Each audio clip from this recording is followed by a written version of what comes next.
2011 has been an eventful year for the region, the South Asian region, especially if we look at it in its most expansive form, meaning from Afghanistan to Myanmar, and include the traditional South Asian countries. Ambassador Saran, if you were to look back and look at the region as a whole, what would you identify as the trend, and how would it relate to the future in terms of the current year 2012 and perhaps even into 2013, and what does it mean for India? So if you could share your thoughts on this. I would say that from the point of view of India itself, it has been a mixed bag, but on balance, actually the developments that have taken place in the region have been in fact very much in India's favor. If you take Afghanistan, there is no doubt that the kind of complications which have now arisen in the relationship between Pakistan and the United States, particularly after the killing of Osama bin Laden in Abbottabad. This has certainly made, to my mind, Pakistan much more amenable to carrying forward the dialogue process and the peace process with India. And at least the in-principle decision to grant MFN status to India is evidence of that. Though that seems to be contested even as we speak, is that correct? It is being contested, but the fact that it is a contested view within Pakistan itself is something new. And there are other indications to show that even as far as the military establishment is concerned, it does not want to rock the boat as far as the eastern flank is concerned, because they are facing difficulties on the western flank. So this gives us a tactical opening. I do not see this as a strategic change, but I certainly see this as a tactical change, a tactical opening, which I think India should exploit to its advantage. Now, as we go up to 2014 and the constant refrain that the United States will be withdrawing from the region, how would you interpret that? Because one view is that there would be an element of triumphalism in Afghanistan, in Pakistan, particularly with those groups which have been virulently anti-US. Now, if this were to play out and the United States does not have the kind of military presence that it now does, do you foresee that this could have a blowback as far as India is concerned and the anxiety about a repeat of Mumbai 2008? The possibility is certainly there. But again, on balance, I would say that the situation does not look as dire as many people make it out to be. Because first of all, I do not believe that when the United States is talking about withdrawal, it is talking about moving out of Afghanistan lock, stock and barrel. I am almost certain that the United States of America will retain a fairly strong strike capability in Afghanistan, and perhaps even some ground troops as well. So to think that some kind of a vacuum is going to arise in Afghanistan, I think that is not quite the right assessment to make. Yes, a drawdown of American forces will mean that there will be a change in the ground situation. Now, whether or not that change in the ground situation will sort of start a cumulative process towards disintegration in Afghanistan, that remains to be seen. I believe that that is probably an exaggerated kind of assessment. Interpretation. Also, the fact is that as far as India is concerned, we have built up good assets in Afghanistan with the sense that these assets may need to survive beyond any kind of American presence. And I think that was a good decision on our part. So today, while the ISAF does not have a very good reputation in Afghanistan, India's involvement in Afghanistan is actually quite benign. Yeah, that's true. And it is welcome. Prime Minister Dr. Manmohan Singh has also drawn attention to this repeatedly. And if I could just now change gears and talk about two other high-level visits, which I believe have a bearing in terms of how India's correlation with the region is going to be playing out in the next year or two. One is the Karzai visit to Delhi. And for the first time, we have a formal agreement between India and Afghanistan.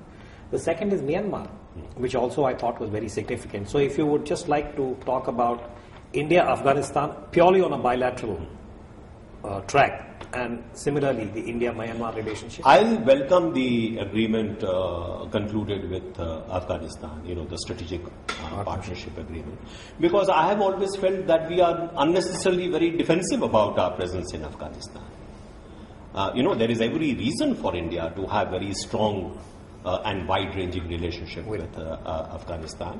Yes, I would not say that India should go as far as having boots on the ground in Afghanistan, but why should there be any hesitation in building up the capacity of the security forces in Afghanistan, including the police and army? This is a very normal kind of a relationship between two very friendly countries. So if India can utilize this strategic partnership agreement to strengthen the Afghan army and the Afghan security forces, and create that capacity, I think this is very much in India's and also in the regional interest. Exactly. This is something which would also, I'm certain, would be welcomed by others as well. Yes, Pakistan would be reacting to it negatively, but then Pakistan reacts to everything that we do in Afghanistan negatively. So I don't see this as a point of worry for India. I think we should do what we need to do in order to strengthen our relationship with Afghanistan and not constantly link it to our relationship with Pakistan or our relationship with the United States of America. There are enough independent reasons for us to have, in fact, a very, very strong and durable relationship. So it would be fair to say that our Afghan policy has been prudent, and in a very low-profile way, our development effort has. I think India has demonstrated that we are there for the long haul, which is a very big difference from, say, the ISAF. Well, I must share this with you. Recently, I was in a conference at Berlin, and this was a curtain raiser to the main conference in Bonn. And we interacted with a large number of Afghan participants who were drawn in the main from their legislature, a few members of parliament, and a few, I would say, analysts and those who have some experience of Afghan foreign policy and security policy. And I would say almost to a person collectively, they very sort of robustly endorsed and welcomed India's participation. They were very concerned about the Pakistani role, which is something that has been widely played out in the media. But in the same vein, if we were to again change direction completely and look at Myanmar, and I thought you might have something to say on Myanmar because I enjoyed your review, the one you wrote in the Business Standard on the book. So if you would like to talk about Myanmar, and you were our ambassador there, so I think you have really hands-on insights into Myanmar and the India relationship. Well, first of all, I think what has been happening recently in Myanmar is very much, in a sense, a vindication of the kind of policy which we inaugurated in the middle of the 90s. True. Where we decided that trying to isolate Myanmar is certainly not going to be something that would actually bring about any kind of change there. The more isolated they are, it was already a very isolated country since 1960. Absolutely. If you are trying to go insulate it even further, there would be very little prospect for change. I think we took the right decision in engaging with the generals, never ever resigning from our principal position that they must also engage in a reconciliation process with Aung San Suu Kyi and the NLD. We were always very insistent that it is in Myanmar's interest to deliver on multi-party democracy and the formulation of the constitution. I think there is a realization amongst the Western countries, particularly the United States, that the kind of position that we took in the middle 90s of engagement with Myanmar, in fact, was the right. Actually, this reminds me, this was a time, again, I don't have to say this to you, Prime Minister Narasimha Rao, it was on his watch that India carried out what you might call as a very fundamental review of its relationship with Myanmar. And I recall at that time, Mr. Rao, when he had spoken on this in his cryptic manner, the sort of broad message was engage but do not endorse. And it's interesting to see that almost 10 to 15 years down the road, the United States and the other major Western interlocutors are coming around to this. So to that extent, I think... I mean, belatedly, but we still welcome the fact that they are also coming to the view that they should be engaging with Myanmar. And frankly, I would say that what is happening in Myanmar is actually very exciting. Absolutely. And full of a lot of pregnant possibilities in a sense. And as you said, it became quite clear to us in 1995 and then 97 when they became member of the ASEAN. Later on, at our urging, they also became member of BIMSTEC. Yeah. It was very clear to us that despite the fact that they were very heavily dependent upon China already at that time, they were not comfortable with that position. They wanted to have a much more diversified foreign relationship. It is unfortunate that the world did not respond to at that time. If it had responded in the manner that we had, perhaps change would have been much more rapid in Myanmar. But it was clear at that point of time that they wanted to get back to that traditional position of maintaining a certain degree of balance amongst its more powerful neighbors. Thein Sein choosing India to come for his first visit, I think it's a very also a very strong message over there. Because I think it was a very clear sort of demonstration that in terms of this new foreign policy that the new government is trying to inaugurate, India had a certain relevance and prominence. If I could just very quickly shift, it's a sort of contiguity there. India-Bangladesh. I mean, in the past, I know that some of us have argued that India's most critical relationship in terms of the next decade would be with Bangladesh. And it is again very encouraging that Prime Minister Manmohan Singh has been able to make that political step and go to Dhaka, and that was an important meeting. It's a bit of a pity that domestic politics, perhaps in relation to West Bengal, in a way I think blunted some of the major highlights of that visit. But on balance, how would you look at Bangladesh? And I know I'm pushing you, but if I could then ask you to quickly look at Nepal and Maldives, it would perhaps complete the same. Well, I mean, when I said that, it is a bit of a mixed bag with the record of 2011, and Bangladesh is a very good example of that, because I think a lot of hard work was put in trying to bring about a very comprehensive transformation in the relationship. And all the political sort of stars, in a sense, were aligned perfectly for that. What I worry about is that the gains that we have been able to make during the Prime Minister's visit to Dhaka, a very historic visit, may start unraveling if we do not quickly deliver in this new year the commitments that we have made, particularly on the sharing of our waters. So this unraveling is a danger signal. We have to, for 2012, we should flag. On this, I do want to add one, sort of strand, which is that 2011 was very significant in a temporal way also, because it marked the 40th anniversary of 1971 and the birth of Bangladesh, as it were. And I have said this more as a security analyst many times, that the onus lies on India, that we have not been able to assuage many of the concerns that Bangladesh has raised over the decades. And we could have, in a way, I think, encouraged their aspirations. But as you said, hopefully the Manmohan Singh visit would provide the kind of window that we now seek to bring this bilateral back on the right track.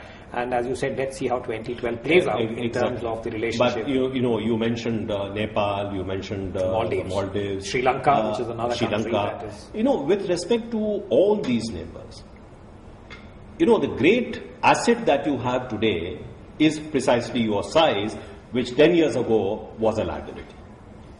Because you were so large, you were so domineering in a sense, looked at from the perspective of your smaller neighbors, that your size itself became something of a... It intimidated the neighbors. Today, thanks to the kind of rapid economic growth that you have witnessed in India, because of the economic capabilities that have risen, because of the economic opportunities which India has come to represent, there is a certain credibility in the message that you are trying to give.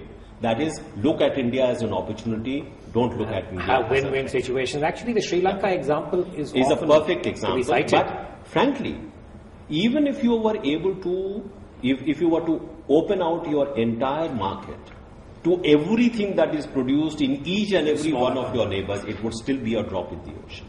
But the political fallout of that, positive political fallout of that would be extraordinary.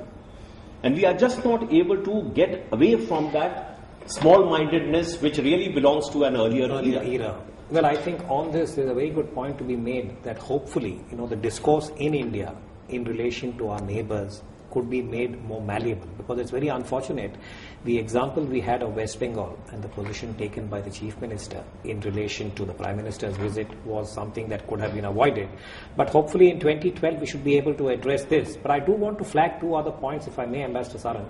I recall distinctly on your watch when you were the Foreign Secretary in 2005, you had outlined the equivalent of what I might call as the most comprehensive and holistic contour as far as India's regional outlook and approaches should be. That was 6 years ago. And if you look at Nepal now, in the last 5 to 6 months, there has been a very encouraging trend. The earlier anti-India sentiment is now being replaced by something more positive. And Maldives, again, is a very interesting case study where, as a security analyst, I was a bit disturbed when I saw the post-summit, the post-SARC summit kind of fallout, where some of the interpretations seem to be similar to the Islamist, shall we say, constituency that you have seen either in Pakistan or in parts of West Asia. I hope I'm proved wrong and that this is nascent, but I do want to close on this, asking you to share your thoughts about how do you see this ideology, the one that we have associated in the past with Pakistan, with Afghanistan, the Taliban, the Al-Qaeda, the so-called inflexible and to a degree distorted interpretation of Islam, which allows recourse to violence and terror. How do you see that for our whole region? Because each country, to my mind, is differently vulnerable. For sure. Just on the specific issue of the Maldives, it is a danger. The only saving grace is that today you have a president who is undoubtedly a secular leader and who is very much concerned himself about fundamentalism. So you have seen the recent sort of public demonstrations which were held to try and get some of the resorts closed down because they were quote unquote exactly, anti-Islamic. Exactly. He has come out very openly and taken very a firm directly position with a very liberal sort of interpretation of Islam, and I think we should in India support that. So that's a bright spot in a sense. But I would like to just take you a little away from the region to what is happening today in West Asia and North Africa. The Arab Spring. Now, there is no way that a country like India, which is a democracy, can have any issue with the birth of democracy in any of these countries. This is something to be celebrated. But at the same time, we have to be mindful of the fact that there are forces at work which are orienting this new democratic upsurge into a sectarian direction. And you are seeing the fallout of that in what is happening today in, say, Egypt, what may happen tomorrow in Syria, in Libya. And I would say that the kind of a buffer which was there between a very fundamentalist version of Islam represented by Saudi Arabia and a very fundamentalist version of Shia in Iran, that buffer is now shrunk. Now, if on top of all the other divisions which are there in this region, if you are going to also add a sectarian divide, think of what kind of impact that is going to have on a country like India. True.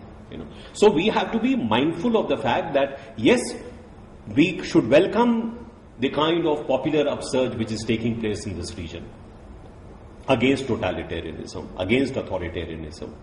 But we also need to be clear that this may be taking us also in a direction which can impinge very negatively on our interests. And that is something which we must be very, very careful. On this, again, I'd like to suggest that perhaps Bangladesh is a very useful case study that over the last decade, through their own domestic political processes, they have made some very, I would say, significant achievements by consensus. And in many ways, Bangladesh becomes a model which is worthy of study. But on that note, I'd like to thank you, Ambassador Saran, for sharing your thoughts. Because today, I would like to suggest that South Asia is really dynamic. And there are many, I would say, elements are hopeful augury. but we also have to ensure that the domestic politics in South Asia can at times become very venal.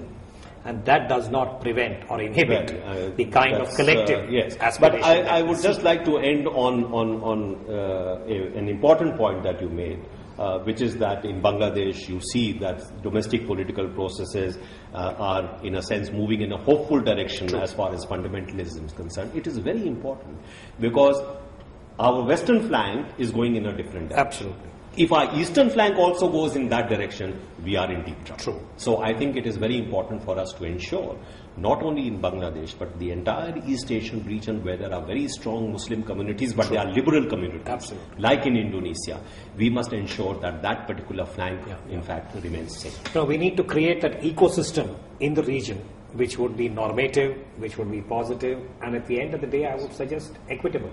Ambassador Saran, pleasure speaking to you. Thank you very much. Nice talking to you.